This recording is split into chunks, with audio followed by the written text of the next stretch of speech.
నమస్తే, నేను Rishi. Welcome to Point Blank. ఇవాళ నాతో star director Puri Jagannadh point బ్లాంక్లో ఉన్నారు. హలో పూరి గారు, ఎలా ఉన్నారు? బాగుందండి. సో ఇజం, అవును, జర్నలిజం బ్యాక్డ్రాప్తో పూరిజం చెప్పే ప్రయత్నం చేశారా? అవును, అదే ప్రయత్నం. ఇప్పుడు యాక్చువల్గా మీరు ఇలా డిఫైన్ చేస్తారు Puri journalism? Journalism is there into writing అండి. As a profession, as a writer, writing things for the newspaper కానీ వెబ్సైట్స్ కానీ అదే జర్నలిస్ట్ మెయిన్ మోటివ్ స్టోరీలు రాయి కదా, సొసైటీ కోసం చేయాలని దానికోసం ఫైట్ చేస్తుంటారు. అలా చాలామంది జర్నలిస్టులు ఫైట్ చేస్తుంటారు. ఇందులో జర్నలిస్టు ఇండియాలో ఉన్న కరప్షన్ గురించి, కరప్టెడ్ పొలిటీషియన్స్ గురించి వాళ్ళు ఫైట్ చేస్తారు. ఆ కరప్షన్ని దాన్ని ఎలా ఎలా ఆపాలి, లేదంటే దానికి సొల్యూషన్ చెప్తాడు. అది ఈ సినిమా స్టోరీ. స్పెషల్ కేర్ తీసుకుంటారు కదా హీరోయిన్స్ విషయంలో. ఒక మాట విన్నాను నేను, పూరి సినిమాలన్నా ఫెయిల్ అవ్వచ్చేమో కానీ పూరి హీరోయిన్స్ మాత్రం హిట్ అవుతారు. అందరూ హీరోలు హిట్. కరెక్ట్. సో దాని మీద స్పెషల్ కేర్ తీసుకుంటారు. స్పెషల్ కేర్ ఏముందండి, ఆడిషన్ చేస్తాం. మీరు 10 మందిని ఆడిషన్ చేస్తే నచ్చినట్టు పెట్టుకుంటారు కదా అలా. బట్ పెట్టిన వర్క్ చేసిన హీరోయిన్ అందరూ మంచి పొజిషన్లో ఉన్నారు. స్టోరీల కన్నా కూడా హీరోయిన్స్ మీద ఎక్కువ ఫోకస్ చేస్తారంటారు. అంటే ఒకసారి స్టోరీ కొంచెం అటు ఇటుగా ఉన్నా హీరోయిన్స్ మాత్రం ఎక్కడ అలాగే మిస్ అవుతుంది. హీరో హీరోయిన్ల మీద మంచి సీన్లు చేయడం, లేదంటే వాళ్ళ బాగా ప్రొజెక్ట్ చేయడం చేస్తాను నేను. ఒకవేళ స్టోరీలు రాంగ్ అవచ్చు, అది వేరే విషయం. బట్ వీళ్ళిద్దరి మధ్య డెఫినెట్గా నాకు డబ్బులు ఇచ్చి నేను పెట్టుకునేది అందుకోసం. అందుకే కదా కెమిస్ట్రీ వర్కౌట్ అవ్వాలి, ఉండాలి, లవ్ సీన్స్లో బాగా చేయగలిగారు. సో హీరోల విషయానికి వద్దాం పూరి గారు. మీ సినిమాల్లో హీరోలు రగ్గడగా ఉంటారు. అసలు వాళ్ళు చెప్పే డైలాగులు కానీ, అంటే జనరల్గా ఏంటంటే అమ్మాయిలు అలాంటి హీరోలు, అలా నేచర్ అలాంటి క్యారెక్టర్ ఉన్న అబ్బాయిని ఇష్టపడతారనే కాన్సెప్ట్ ఏమన్నా ఉందా? అలా లేదు, వాళ్ళు వేరే వాళ్ళు కూడా ఇష్టపడవచ్చు. బట్ నా హీరోలు అలా ఉంటారు. అది మీ నేచర్ అనుకోవచ్చా? నా నేచర్ అలాగే ఉంటుంది. మీరు అట్లా ఉండాలనుకుంటారు? అలా ఉంటుంది, అలాగే ఉంటారు. సో నా హీరోని ఖచ్చితంగా ఆ హీరోని లవ్ చేయాలి, తప్పదు. అంతే అంతే కదా.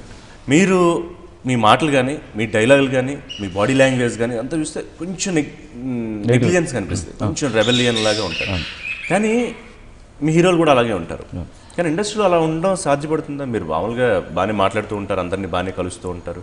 అక్కడికైనా కొంచెం కాన్ఫ్లిక్ట్ ఉందా? ఏం లేదండి, బాగానే ఉంటుంది. కొంచెం ఇప్పుడు హిపోక్రసీ, డిప్లొమసీ అనేది కొంచెం మన దగ్గర చాలా ఎక్కువ ఉంటుంది. మన మీ దగ్గర నాకు అది పెద్దగా కనిపిస్తుంది. అప్పుడప్పుడు మరి తప్పదా దాన్ని వాడాల్సి వస్తుంది అప్పుడప్పుడు, కొన్నిసార్లు. బట్ ఎక్కువ నాది ఉండదు. ముసుగులేసుకున్న సందర్భాలు ఉన్నాయా పూరి గారు? ఏమన్నా కొన్ని సందర్భాల్లో ఎప్పుడైనా పలానా హీరో ఏంటంటే ఏదైనా చెప్తాను చూసు, చాలా మంచివాడండి, అలాంటివి ఏవో 2-3 తప్ప నేను ఎప్పుడు మామూలుగా కొన్ని చెప్పాల్సి ఉంటుంది. అలాగే ఒకసారి తప్పదు, అంతే. మ్యూజిక్, మీకు మంచి మ్యూజిక్ టేస్ట్ ఉంది కంటే ఉండేదంట, డోంట్ మైండ్. ఇంతకుముందు అన్ని నెంబర్స్ మీ సినిమాలో 6 అంటే 6 నెంబర్స్ పర్ఫెక్ట్గా సూపర్ ఉండేవి. ఈ మధ్య కొంచెం తగ్గినట్టు అనిపిస్తుంది. ఏదో 1-2 హైలైట్ సాంగ్స్ ఉంటున్నాయి, మిగతా అంటే మీరు పెద్ద ఫోకస్ టేస్ట్ ఏమన్నా కొంచెం తగ్గి. అన్నీ ఇష్టంగా రాస్తామండి, ఇష్టంగా చేస్తాం. కొన్ని నచ్చుతాయి, కొన్ని రీచ్ అవ్వవు, అది మన చేతిలో లేదు. మీరు చాలాసార్లు చెప్పారు మీలో డైరెక్టర్ కన్నా రైటర్ మీకు చాలా ఇష్టం అని. మీకు అది మొత్తం అందరికీ కూడా చాలా ఇష్టం మీలో రైటర్. Punches, powerful dialogues. అయితే ఆ డైలాగ్స్లో కొంత మీకు సొసైటీ మీద ఒక నెగిటివ్ ఫీలింగ్, లేకపోతే కొంచెం ఫ్రస్ట్రేషన్ ఫీలింగ్, ఇట్లాంటివి ఏమైనా ఉన్నాయా? జనరల్గా మనుషులు మీకు నచ్చరా సొసైటీలో? మనుషులు నచ్చరు. మనుషులు మీన్ సొసైటీ నచ్చదు మీకు? ఏంటి రీజన్? హ్యూమన్స్ నచ్చరు, యానిమల్స్ నచ్చుతుంది. అదే అర్థమవుతుంది. మనుషుల కన్నా కూడా మీరు పక్షులు, జంతువులు ఎక్కువ లవ్ చేస్తారు. So what is the big reason behind that అండి? మనుషులు ఎందుకు నచ్చదు? వాళ్ళకి ఎడ్యుకేషన్ ఎక్కువైపోవడం వల్ల, నాలెడ్జ్ ఎక్కువైపోవడం, స్టూపిడిటీ పెరుగుతుంది, పర్వర్ట్స్లో ఉంటుంది. అండ్ అన్ని అవలక్షణాలు అన్నీ మనుషుల్లో ఉంటాయి. దుర్మార్గాలు ఏవైనా పర్వర్షన్స్. మీకు పర్వర్టెడ్ కుక్కలు చూస్తారా మీరు? పర్వర్టెడ్ మనుషులు ఉంటారు, కానీ సాడిస్ట్ పక్షులు ఉండవు, సాడిస్ట్ మనుషులు ఉంటారు. కొన్ని కుక్కలు కరుస్తూ ఉంటాయి, అది మనుషులు బట్టే, దేన్ని బట్టి కదులుతుంది.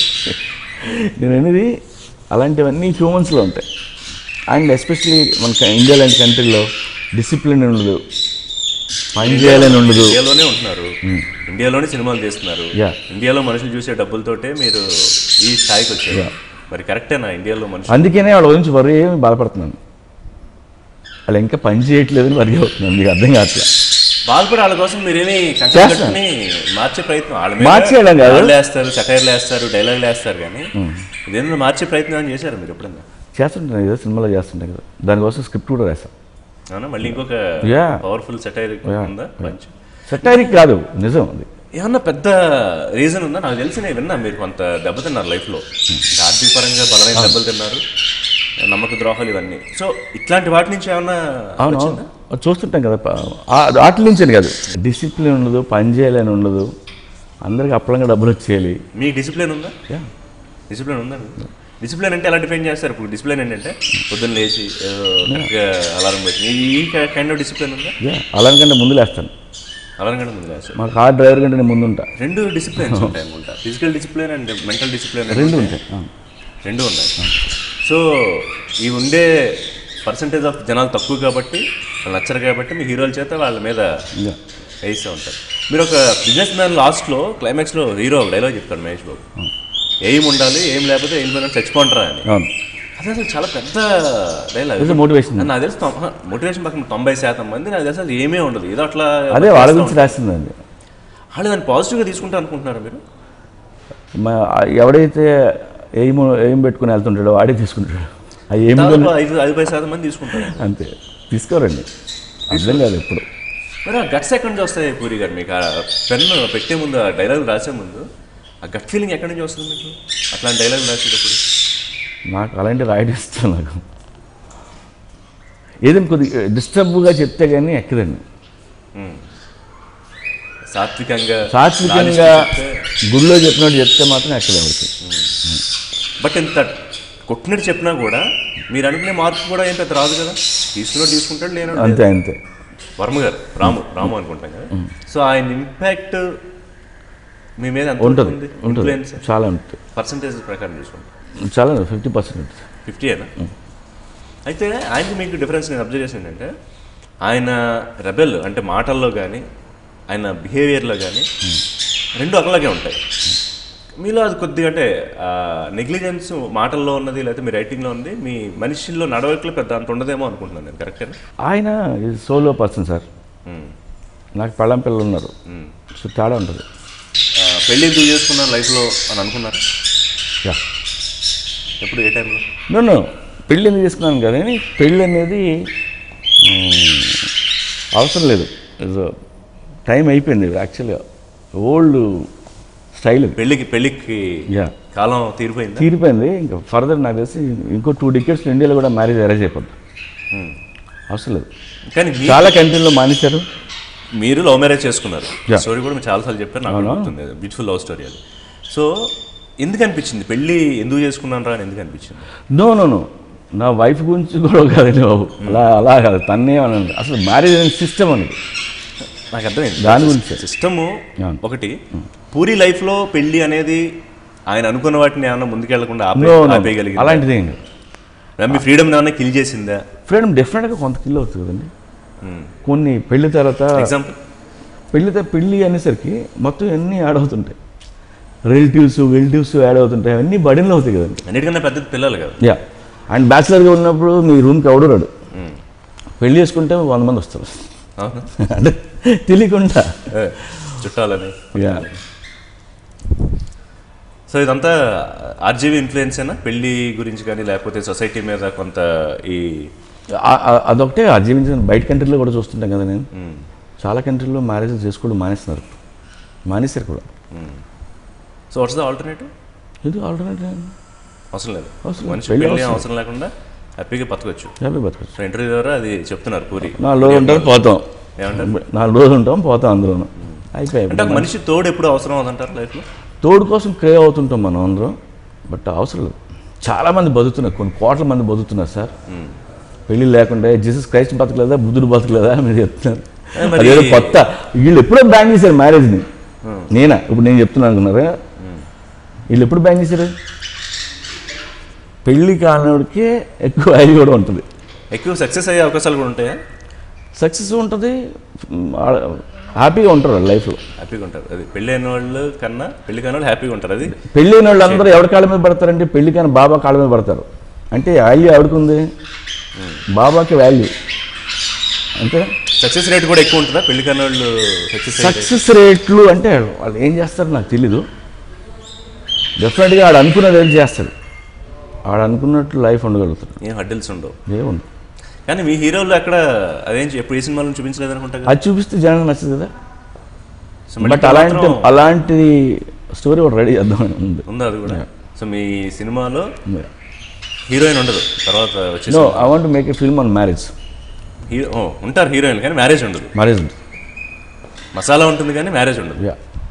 Good concept. అక్కడ తెలుగుగా రాసుకున్నారు. అండ్ హీరోయిన్ లేకపోతే కాదు, అమ్మాయి లేకుండా బతకలేదు కదండి మగాడు, మగాడు లేకుండా ఆడది బతకలేదు, ఇద్దరు కలిసి అసలు బతకలేదు. అది నెసరీ. మ్యాన్ నీడ్ ఆకలి, ఫుడ్ లాగే మనకి కూడా అది కూడా ఆకలే కదా సార్. దాన్ని కూడా కొంతమంది ఏమంటారు, దాన్ని కూడా దాటిపోతే ఇంకా మహాత్ముల స్థాయికి వెళ్ళిపోవచ్చు. అది కూడా తర్వాత స్టేజ్, నెక్స్ట్ స్టేజ్. మీరు ఎప్పుడైనా స్టేజ్కి వెళ్ళే అవకాశం ఉందా? అలాంటి ఆలోచనలు ఎప్పుడైనా వస్తుంటాయా? ఉంటాయి. సో ఆ ప్రమాదం కూడా ఉంది త్వరలో. చెప్తూ ఉంటారు ఎప్పుడన్నా ఇంట్లో? చెప్తుంటా. ఒక ఇంటి ఏమైనా ఇచ్చారా? ఏది ఒక ఇంటి ఏమైనా ఇచ్చారు ఎప్పటికీ? ఏది ఇట్లాంటి ప్రమాదం ఉంది? సో నో, మా వైఫ్ తెలిసిన గురించి నేను ఎలా ఆలోచిస్తానని సో తెలుసు. తర్వాత పొలిటికల్ బ్యాక్గ్రౌండ్తో కంప్లీట్గా పాలిటిక్స్ ఎలా ఉంటాయి అనే దాని మీద నాకు పొలిటిక్స్ మీద కంటే నాకు పొలిటీషియన్స్ కంటే పబ్లిక్ దొంగనగల్లా కనిపిస్తారు నాకు. Public much dangerous then the politicians, నా feeling. It's a big statement. Public పీక్కు తింటారు పొలిటీషియన్ని. ఎలా? అన్ని రకాలుగా. ఓటికి డబ్బు కావాలి, ఈ డబ్బు కావాలి, ఈ డబ్బు కావాలి, మీటింగ్ అయినా డబ్బు కావాలి, ఆ చేసి పట్టుకుని అసలు వాళ్ళు ఫుట్బాల్ ఆడుకుంటారు. కాదండి, వాళ్ళు తీసుకునే 500,000 అనుకుందాం కాసేపు, దాన్ని సపోర్ట్ చేయట్లేదు నేను, కరెక్ట్ ప్రాసెస్ అంటలో. బట్ వేరే పొలిటీషియన్స్ ఎక్కడ 100 కోట్లు 1000 కోట్లు కదా, వీళ్ళ వల్లనే వాళ్ళు కూడా కరప్షన్ చేస్తుంటారు. లేదంటే కేవలం ఎన్నికల్లో ఇచ్చి 500,000 కోసం వీళ్ళు ఎంత కరప్షన్ చేస్తున్నారు? డెఫినెట్గా టు మెయింటైన్. వీళ్ళకి ఇచ్చి 500 కాదు కదండి, పార్టీ రన్ చేయాలంటే, స్టేట్ అంతా తిరగాలంటే ఎన్ని 100 కోట్లు ఖర్చు అవుతాయి చెప్పండి. కరప్షన్ చేయకుండా ఏ పొలిటీషియన్ ఉండలేడు. మీరు ఎంత నీతి నిజాయితీతో పార్టీ పెట్టండి, వన్స్ ఎలక్షన్లో దిగినాక తప్పదు ఆ కరప్షన్ నెసెసిటీ. సో మీరు ఆ నెసెసిటీ, నేను వర్రేది పబ్లిక్ గురించి.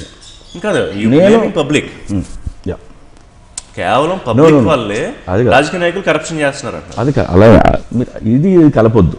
బట్ నేను ఎక్కువ బాధపడింది పబ్లిక్ గురించి. Public is more dangerous then the politician నేను ఫీల్ అవుతున్నాను. దాని మీద కథ చేస్తున్నారు. సో మొత్తం మీద మీకు సొసైటీలో మనుషుల మీద, ఓవరాల్ పబ్లిక్ మీద ఒక విపరీతమైన కోపము, ద్వేషము, ఏహ్యభావం అంటే అసహ్యం కూడా ఉందా? అసహ్యం కాదు కానీ బాధ అనిపించే భావం అయితే ఉంది, ఎందుకు ఇలా ఉన్నారని. లైఫ్లో పూరి జగన్నాథ్ ఎయిమ్ ఏంటంటే, మీరు అప్పుడు బిజినెస్ మ్యాన్లో చెప్పినట్టు ఒక ఎయిమ్ ఉండాలి ప్రతి వాడికి. పూరి జగన్నాథ్ ఎయిమ్ నా ప్రస్తుతం ఏమేం లేదు. నాకు ఫారెన్ యాక్టర్స్, ఇండియన్ యాక్టర్స్ కలిపి క్రాస్ ఓవర్ సినిమాలు ఇండియా కోసం తీయాలంది. యాక్టర్స్ మిక్స్ చేసి కొంచెం డీటెయిల్గా చెప్తారు. వేరే కంట్రీలో ఉన్న యాక్టర్స్ని, అవును, మన యాక్టర్స్ని కలిపి సినిమాలు తీయాలంది. తెలుగులో? ఇంగ్లీష్ కొంత హిందీ మాట్లాడతారు, కొంత ఇంగ్లీష్ మాట్లాడవచ్చు. రియల్ టైంలో వాళ్ళు ఏ లాంగ్వేజ్, తమిళనైతే తమిళ మాట్లాడచ్చు. అలాంటి సినిమాలు తీయాలంది, సాంగ్స్ లేకుండా. ఓకే, నా నెక్స్ట్ ప్లాన్ అది. బట్ అది మన దగ్గర వర్కౌట్ అవుతుందా? మన దగ్గర అవుతుందో లేదో తెలియదు, ట్రై చేయాలి. అవుతుంది, ఏం కాదు. It's good idea. బట్ ఇండియాలో చేయాలి కదా, మనకి ఒక రీజనల్ చేస్తే అవుతుంది. కరెక్ట్. ఇండియన్ యాక్టర్స్ అంటే ఇండియా అంటే హిందీ లాంగ్వేజే అంతే ప్రిఫర్ చేస్తారు. సో ఇప్పుడు మీరు జనరల్గా చూస్తూ ఉంటారా కొద్దిగా సినిమాలు? తెలుగు, హిందీ చాలా తక్కువ అండి, చూడండి, చాలా తక్కువ. అవునా? మంచి రీసెంట్గా చూసిన సినిమా గుర్తు తెచ్చుకోగలరా తెలుగులో? లేదు, మంచి గుర్తు, నేను చాలా తక్కువ చూస్తాను. అవునా? రీజన్? నాకు ముందు నుంచి అంతే. హాలీవుడ్ సినిమాలు ఎక్కువ చూస్తారా? ఇంతకుముందు 5 చూసేవాడిని, ఈ మధ్యన నేను డైరెక్టర్ అయినాక ఇంకా తగ్గిపోయినాయి. కొత్త డైరెక్టర్ సంబంధించి ఏదో ఇంట్రడ్యూస్ చేస్తానని ఒక కాంటెస్ట్ ఏదో కూడా రన్ చేసినట్టున్నారు న్యూస్ పేపర్. ఇంట్రడ్యూస్ చేయాలి కదా, అంటే మూవీస్ టాలెంట్ అందరిని తీయడానికి. అది ఎంతవరకు వచ్చింది? అంటే ఎవరిని ఇంప్రెస్ చేయగలిగారు మిమ్మల్ని? కొంతమంది తీశారు, కొంతమంది నైస్ ఫిల్మ్స్. అంటే వాట్ ఆర్ ద క్వాలిటీస్ అండి? ఇలా ఉంటాయా అంటే ఇప్పుడు ఒక ఇలా ఈ క్వాలిటీస్ ఉంటే డైరెక్టర్ అవ్వగలడు, లేకపోతే ఇటు రైటర్ అవ్వగలడు, అట్లా ఏమన్నా లేదు? ఎక్స్పీరియన్స్లో మీరు అలా ఏం చెప్పలేం. ఎట్లా మరి ఎలా ఫైండ్ అవుట్ చేయాలి? ఇప్పుడు ఒకరికి అవకాశం ఇవ్వాలంటే మీరు ఏం చూస్తారు? వాడే మనం అవకాశం ఇవ్వడం కదా, ఆ అవకాశం తీసుకోవాలి సార్. వాడు కథ చెప్పి వాడు అవకాశం తీసుకోవాలి. ఇప్పుడు చాలామంది వాళ్ళు ఉన్నారు బయట ఆస్పైరింగ్ డైరెక్టర్స్ రైటర్స్, ఇప్పుడు షార్ట్ ఫిల్మ్స్తో వాళ్ళు ఏదో ప్రూవ్ చేసుకోవాలని తాపత్రయపడుతున్నారు. సో వాళ్ళు ఎట్లా ఒక అవకాశాన్ని దక్కించుకోవాలంటే? ఏదైనా ప్రాసెస్ ఒకటే అండి. ఏ ప్రొడ్యూసర్ను యాక్టర్ను కలాలి, వాళ్ళు లైన్ చెప్పాలి, ఇంప్రెస్ చేయాలి. లేదు వాళ్ళకి ఏదైనా డౌట్ వస్తే అందులో కొన్ని సీన్స్ షూట్ చేశారని వాళ్ళకి చూపించాలి ఒక కాన్ఫిడెన్స్ కోసం. ఎందుకంటే చెప్పినప్పుడు ఒకలా ఉంటుంది, షూట్ చేసినప్పుడు ఒకలా ఉంటుంది. కరెక్ట్. వాడు చేస్తాడో లేదో మనకు తెలియదు. అలా చేసుకుని రావాల్సింది ఎవరైనా. తీసుకెళ్ళి ఇలా ఎవరు డైరెక్టర్ చేయరు, చేతికి ఇవ్వడు కదా, పేపర్ ఇచ్చి డైరెక్ట్ చేయమని ఎవరు చెప్పారు. షార్ట్ ఫిల్మ్స్లో 10 మందిని సెలెక్ట్ చేస్తాం, మళ్ళీ 10 మంది స్టోరీస్ చెప్పి ఇంప్రెస్ చేయాలి కదా ప్రొడ్యూసర్, మళ్ళీ అక్కడ స్టార్ట్ అవుతుంది. సో ఇందాక అడిగినట్టు పొలిటికల్ బ్యాక్గ్రౌండ్కి సంబంధించి ఒక సినిమా త్వరలో చేయబోతున్నారు. కరెంట్ పాలిటిక్స్ మీద బోత్ తెలుగు స్టేట్స్ కానివ్వండి, నేషనల్ పాలిటిక్స్ మీ వ్యూ అంటే అసలు అబ్జర్వ్ చేస్తారు? నాకు ఇంట్రెస్ట్ ఉండదు. 0%? కనీసం పొలిటికల్ న్యూస్ కూడా no. What is KCR garu doing, what is no no అస్సలు నాకు అస్సలు తెలియదు.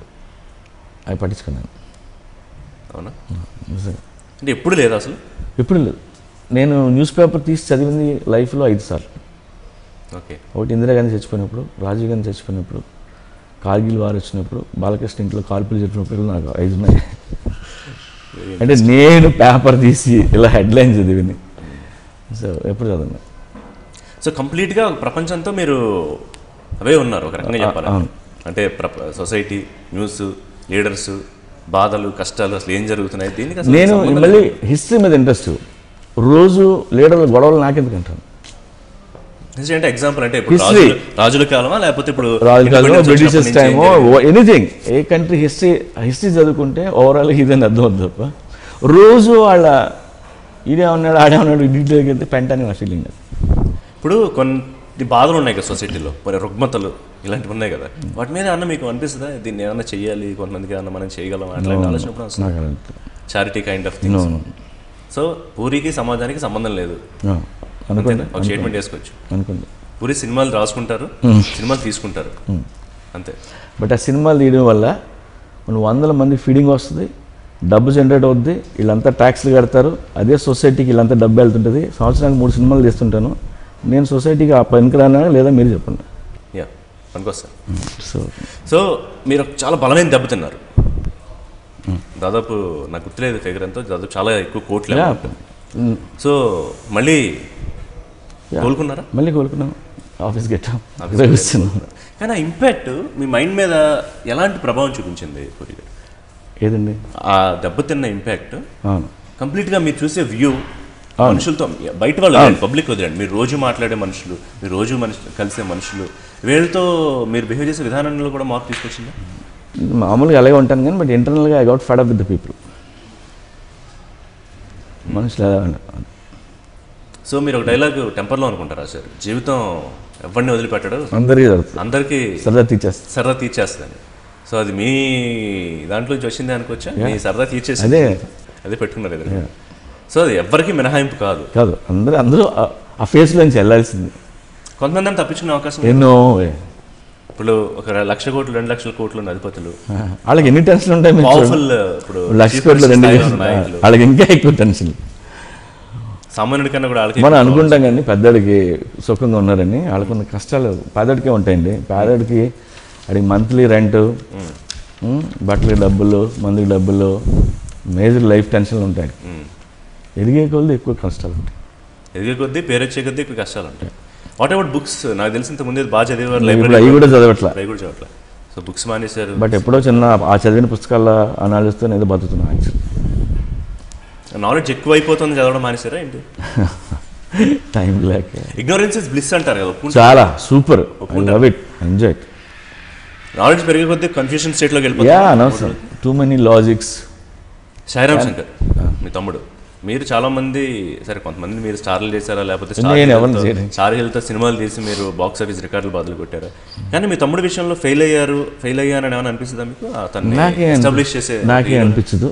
ఎందుకంటే ఆ తమ్ముడు నా దగ్గర అసిస్టెంట్ డైరెక్టర్ జాయిన్ చేసాడు, అసిస్టెంట్ డైరెక్టర్ వర్క్ చేసాడు. తను యాక్టర్ అవుదాం అనుకున్నాడు. అప్పుడు సినిమా తీశాను. లాస్ట్ 10 years నుంచి సంవత్సరానికి 2 సినిమాలు చేస్తున్నాడు హీరోగా. ఇప్పుడు 2 రిలీజ్కి ఉన్నాయి. సక్సెస్ మ్యాటర్ కదా. సక్సెస్ మనం ఏం చెప్తుంది, మన చేతిలో ఉంది సార్. అది అంటే సక్సెస్ఫుల్ హీరోనా కాదా, సక్సెస్ఫుల్ హీరోనా పెద్ద హీరో అవ్వలేకపోవచ్చు, ఏదో పని చేసుకుంటాను. పెద్ద హీరో అవడానికి కొన్ని కొలమానాలు ఏమైనా ఉంటాయా? ఏముంటుంది, స్టార్లు ఇంట్లో పుట్టాలి. నో అలా అయింది. సార్ ఇంట్లో పుట్టినా కష్టాలు సేమ్. ఒక సినిమా అంటే వాళ్ళకి త్వరగా వస్తుంది, వాళ్ళు ఇన్వెస్ట్ చేయొచ్చు సినిమా కోసం. సక్సెస్ అదే వాళ్ళు డబ్బుతో కొనేది కాదు కదా. సో వాళ్ళని స్టార్ పిల్లలైనా కష్టపడాల్సిందే. కానీ మార్కెట్ రీచ్ డిఫరెన్స్ ఉంటుందా పూరి గారు? అంటే ఒక స్టార్ హీరో, స్టార్ ఇంట్లో వచ్చిన హీరో ఓపెనింగ్స్ చిన్న హీరో అంత మార్కెట్ చేయలేడుగా. ఆ స్టార్ మీద ఉండే ఫ్యాన్స్ వీళ్ళంతా ఉంటారు కదా, వాళ్ళంతా సినిమాకి వెళ్తారు కాబట్టి మంచి ఓపెనింగ్స్ వస్తాయి. But end of the day మళ్ళీ ప్రూవ్ చేసుకోవాల్సింది. స్టార్డమ్ ఒప్పుకుంటారు మీరు? స్టార్డమ్ అనేది ఉందా? స్టార్డమ్ లేకపోతే ఉందా? బట్ ఒక స్టార్ హీరో చేసిన సినిమా ఫెయిల్ అయితే అతను స్టార్డమ్ కోసం ఎవడు రాడు కదా. రాడు మళ్ళీ. దాన్ని అక్కడ మరి ఆ క్రైటీరియా ఫెయిల్ అయినట్టే కదా. బట్ స్టార్డమ్, ఒక స్టార్ అంటే ఇష్టం నేను అనేది, దానివల్ల వస్తారంట. ఇప్పుడు ఓపెనింగ్స్ వస్తాయి, ఓపెనింగ్స్ వస్తాయి. సినిమా పోవచ్చు మళ్ళీ 2 రోజులు ఎవడు రాడు కదా. నా స్టార్ హీరో అని చెప్పి అదే అంటున్నా, సినిమా చూడ్డు. సో అల్టిమేట్గా మనం ఏం కథ చెప్తున్నామో ఎంతవరకు కన్విన్స్ చేస్తాం అంతే. అది ఎంటర్టైన్మెంట్ వచ్చిందా లేదా అంతే. స్టార్ రైటర్లు అనే కాన్సెప్ట్ అయితే ఉంది కదా. కొద్దిగా ఎక్కువ డబ్బులు తీసుకున్నారు స్టార్ రైటర్, అంతేనా? రెమ్యునరేషన్ ప్రకారం అంతే స్టార్ రైటర్. సో పూరి కన్నా గొప్ప రైటర్ ఎవరైనా ఉన్నారా తెలుగు ఇండస్ట్రీలో? ఉంటారు, ఎందుకు బోర్డు మంది ఉంటారు. ఎవరు? ఏమో నాకు తెలియదు నిజంగా. మీరు ఫీల్ అవుతూ ఉంటారు కదా, నాకన్నా బాగా రాస్తున్నాడు, రాయగలుగుతాడు. నేను ఎప్పుడు అలా నాతో నేను కంపేర్ చేసుకోవడానికి సరిపోతుంది. లాస్ట్ సినిమా కంటే మంచి సినిమా చేయాలని. బట్ మీ ముందు కూర్చుని చెప్పట్లేదు, కానీ మీలో ఉన్న రైటర్ విపరీతంగా నచ్చుతాడు అందరికీ. నాకు తెలిసి అమ్మాయిలకు కూడా చాలా ఎక్కువ నచ్చుతాడు. అమ్మాయిల దగ్గర నుంచి ఏమన్నా ప్రపోజల్స్ వస్తాయా మీకు? ప్రపోజల్స్ ఎందుకు వస్తాయి? వస్తాయా? లేదు, ఇష్టం అని అలాంటి మెసేజ్లు వస్తాయి తప్ప. That is what. అంతే. గాసిప్పా నిజమా? గర్ల్ ఫ్రెండ్స్ ఇదిలో పూరి ఎక్కువ పడిపోయి ఒక టైంలో కొంచెం కెరీర్ని నెగ్లెక్ట్ చేశారు, రైటింగ్ మీద కొంచెం కాన్సన్ట్రేషన్ తగ్గింది. అవును, దానివల్ల కెరీర్ కొంచెం దెబ్బతింది, హిట్ సినిమాలు తీయలేకపోయారు. అది కరెక్ట్ కాదు. బట్ ఎనీ పర్సన్ రొమాంటిక్ కాకపోతే అది క్రియేటివ్ పర్సన్ కాదు. రొమాంటిక్ ఇన్ ద సెన్స్ దాన్ని కొంచెం డిఫైన్ చేయండి. ఏవైనా రొమాంటిక్ డిఫైన్ చేయడం అంటే ఎఫ్ఐఆర్లు ఉన్నాయా లేవా అది కాదు నేను చెప్పేది. మీరు ఎక్స్పెక్ట్ చేస్తున్నదేమో. ఎవడైనా నేను పాయింట్ చెప్తున్నా, అది రొమాంటిక్ కాకపోతే అది క్రియేటివ్ పర్సనే కాదు. సో రొమాంటిక్ అవడం వల్ల ఇంత మంచి ఆఫీస్ ఉంటుంది, ఆ కుక్కలు ఉంటాయి, కోళ్ళు ఉంటాయి, అవి ఉంటాయి. నువ్వు చెప్తున్నాను ఇప్పుడు ఇవన్నీ వదిలేసి ఎవరో అమ్మాయిలతో తిరిగారని ఒకటి పాయింట్ చేస్తుంటుంది. సో అలా ఏముండదు. నేను వర్క్ విషయంలో నేను ఎప్పుడు నాకు బాగా పనిచేయడం చాలా ఇష్టం. రాసేటప్పుడు చాలా ఫోకస్గా ఉంటాను, వేరే ఇంకేం పని ఉండదు. సక్సెస్ నా చేతిలో లేదు. సాధారణంగా అందరూ అది చెప్తారు, ఎందుకంటే దానికి ఏ ఫామ్లో లేదు. ఏముంటుంది ఇప్పుడు. సో నేను పని చేయకుండా ఖాళీగా ఉంటే మీరు అడగండి ఎందుకు ఖాళీగా ఉన్నామని. ఐ వాంట్ టు సీ ఒక star director, star writer Puri రాసుకునేటప్పుడు ఎలా రాసుకుంటారా అని ఆ విజువల్ ఒకసారి నాకు యాక్చువల్గా చూడాలని ఉంది. ఎప్పుడన్నా అవకాశం ఉంటే నేను బీచ్లో కుర్చీలో కూర్చొని రాసుకుంటారు. బీచ్ అంటే వెంటనే అందరికీ గుర్తొచ్చేసేది బ్యాంకాక్. యాక్చువల్గా పూరితో ఇంటర్వ్యూ అంటే ఆ బ్యాంకాక్ క్వశ్చన్ లేకుండా నాకు తెలిసి అది అసంపూర్తిగా ఉంటుంది. ఇప్పటికీ 100 మంది అడిగేసి ఉంటారు. బట్ దాన్ని I want to try to put in a different form. అసలు ఏమనిపిస్తుంది ఆ బ్యాంకాక్ పూరి సంబంధం గురించి అడిగినప్పుడు? నాకు ఏం లేదండి. Are you feel boring? బోరింగే చెప్పి అందరూ అడిగేది. మనందరికీ ఇంటర్నల్గా సెక్స్ అంటే ఇంట్రెస్ట్ అందరికీ. బ్యాంకాక్లో నువ్వేం చేస్తున్నావురా అనే లోపల ఉంటుంది యాక్చువల్గా. దాని మీదే అడుగుతుంటారు. బ్యాంకాక్లో నేనేం చేయను, ఆ బీచ్లో కూర్చొని రాసుకోవడం తప్ప. ఎందుకంటే నేను 1 వీక్లో లేదా 15 డేస్లో స్క్రిప్ట్ చేస్తాను. చాలా షార్ట్ టైం. బయట 6 నెలలు పడుతుంది. ఆ 15 రోజులు నేను రాయాలి. అక్కడ రాసింది నేను మళ్ళీ షూటింగ్కి వెళ్ళాలి నెక్స్ట్. సో ఎంతో ఫోకస్ చేయాలి. మార్నింగ్ వెళ్తే నేను ఈవినింగ్ వరకు అక్కడే ఉంటాను. ఇక్కడ చిన్న ఇంటరప్షన్. ఇప్పుడు మీరు సినిమాలు చూడట్లేదు, బుక్స్ చదవడం మానేశారు, పెద్దగా సస్టైన్ కూడా అబ్జర్వ్ చేయరు. ఎందుకంటే బట్ 10 ఏళ్ళ నుంచి నా దగ్గర ఉన్న ఏవో కథలు ఐడియాలతో అవి అమ్ముకుంటూ బతుకుతున్నాను నేను. నా నాలుగు సరిపోయింది అంతేనా? నా క్వశ్చన్ ఏంటంటే ఇంత షార్ట్ స్పాన్లో విత్ ఇన్ 10 to 15 డేస్లో రాయించగలిగేలాగా మిమ్మల్ని ఫోర్స్ చేసేది ఏంటి? అంటే ఏది మిమ్మల్ని? నాకు పని అంటే ఇష్టం అంతే. ఇమ్మీడియట్గా సినిమా స్టార్ట్ చేయాలి. ఐడియా కదా, you have to get an idea to right. మీకు విషయం చెప్పమంటారా, నెక్స్ట్ 10 years దాకా నా దగ్గర స్క్రిప్ట్లు ఉన్నాయి. అవునా? I have idea. మీకు కావాలంటే చూపిస్తాను. ప్రతి ఎవ్రీ ఇయర్ 2-3 సినిమా చేయొచ్చు అన్న ఐడియాలు ఉన్నాయి. ఇవన్నీ ఎప్పుడో ఇంతకుముందు రాసి పెట్టుకున్నాను, ఆల్రెడీ రాసినాయి నా దగ్గర. సో నేను ఈ కంటెంట్ చేద్దాం అనుకున్నప్పుడు దాని మీద డీటెయిల్కి వెళ్తాను. ఓకే. సో నాకు తెలిసి తెలుగులోనే కాదు ఇండియాలో ఎవరి దగ్గర ఏ రైటర్ రాసి పెట్టుకుని ఉంటాడు? ఎవరి దగ్గర ఉండదు. మీకు వర్షం చెప్తాను, ఇప్పుడు 10 స్క్రిప్ట్స్ చెప్పమంటే నెక్స్ట్ 5 years ఇప్పుడు చెప్తాను. గ్రేట్. సో నాకు అంత పని చేస్తుంటాను. అలాంటి పట్టుకుని పని చేయట్లేదంట, మీ గర్ల్ ఫ్రెండ్స్ మీద కాన్సన్ట్రేట్ చేశారంటే బాధ అనిపిస్తుంది. అదే అంటే గర్ల్ ఫ్రెండ్స్ మీద ఫోకస్ ఎక్కువ పెట్టి ఇప్పుడు పెట్టినా ఓకే, ఎక్కువ పెట్టి ఏదో కొంచెం సినిమాలు సరిగ్గా తీయలేకపోయాడు కూడా ఇట్లా కొంతమంది పాపం మేబీ మీ అమ్మాయిలే బాధపడి ఉండొచ్చు. ఏం కదా సార్, గర్ల్ ఫ్రెండ్స్ మీద ఫోకస్ పెట్టినా తిరిగినా నేను ఒక్కడే తిరిగే దమ్ము కూడా అడగలేదు. ఓకే. సో అప్రిషియేట్ చేయండి. నన్ను ఇంకా అప్రిషియేట్ చేస్తా, ఇంకా మీరు చెప్పగలిగితే ప్రస్తుతం ఎంతమంది గర్ల్ ఫ్రెండ్స్ ఉన్నారు అనే విషయం చెప్పగలిగితే. చాలా మంది ఉంటారు మామూలుగా. అఫైర్స్ అదే అండి, మీ అందరం వీఆర్ ఇంట్రెస్ట్ ఇన్ సెక్స్ అండి. మీరు ఎప్పుడు నా బాయ్ ఫ్రెండ్స్ గురించి అడగట్లా. Interesting point. అదే అన్న, అందరికీ సెక్స్ ఇంట్రెస్ట్ ఉంది. సో ప్రస్తుతం మీకేమీ చెప్పడానికి ఇబ్బంది లేదు. You have affairs and you have girl friends. Definitely. Hats off. చెప్పినందుకు ఒప్పుకున్నాను. అయ్యా సార్. పవన్ కళ్యాణ్ గారు, ఆయనతో కూడా మీకు మంచి అసోసియేషన్ ఉంది. సో ఆయన పొలిటికల్ వ్యూ గురించి ఏమన్నా చెప్పగలుగుతారా? అంటే ఆయన ఒక పార్టీ పెట్టి నాకు అసలు నేను అందుకే మిగతా పాలిటిక్స్ వదిలేయండి. పవన్ కళ్యాణ్ గారు పొలిటికల్ వ్యూ గురించి మరి ఆవేశం మాటల్లో కనిపిస్తూ ఉంటుంది. బట్ ఈ కరెంట్ పాలిటిక్స్లో పవన్ కళ్యాణ్ అసలు నన్ను పాలిటిక్స్ గురించి అసలు అడగద్దు. నేను చెప్తున్నాను, పేపర్ అయితే చదివాను సార్. మీరు ఒకసారి వైసీపీ గారు సపోర్ట్ చేస్తూ ఐ థింక్ స్టేట్మెంట్స్ నేనేం చేయలేదు. సాయి మా ఊర్లో మా బ్రదరు ఆ పార్టీ కోసం వచ్చేసి అది ఆడుకోవడం అసలు పాలిటిక్స్తో ఓన్లీ సినిమాలు కథలు పూరి జగన్నాథ్. అంతే. Thank you Puri Jagannadh, time కేటాయించినందుకు.